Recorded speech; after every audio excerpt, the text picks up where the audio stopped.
Good morning, everyone. So, as we all go through challenging times, so they're the times we should look for innovations and think out of the box.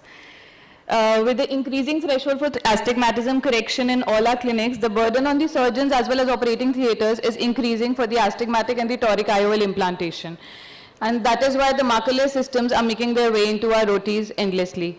With the newer marking systems like Virion and Callisto, there's always a greater dependency of the surgeons on these systems. But what happens if someday these markerless systems break down all of a sudden and we have a long OT list? So all we can do is either go back to our practices where we mark it with on the slit lamp and pray for the God that not the marks are released by the time we are operating on the table. So what next? We should not wait to innovate. So here's what we all have, some anterior segment devices that we always have for the IOL power calculations and other things in our OPDs. So all these devices make sure that the patient is in sitting position with the head aligned and the chin rested and no cyclotorsions. So we have an option of having the landmarks with the protractor and without the protractor overlay.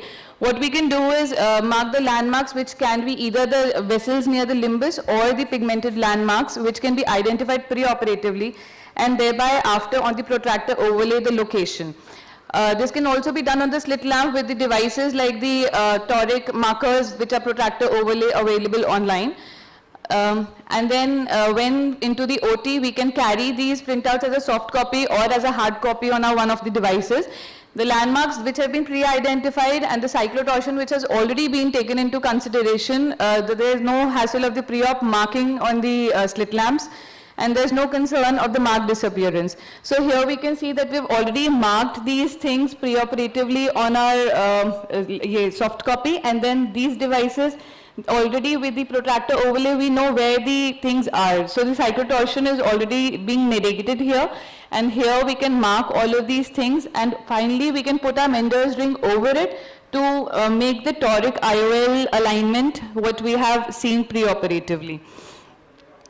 In our experience, one of the fine days when our systems broke down, so we operated some 70 odd patients in this timeline, and we did a toric check and the results were quite comparable with the markerless systems, and none of our patients were posted for the redialing.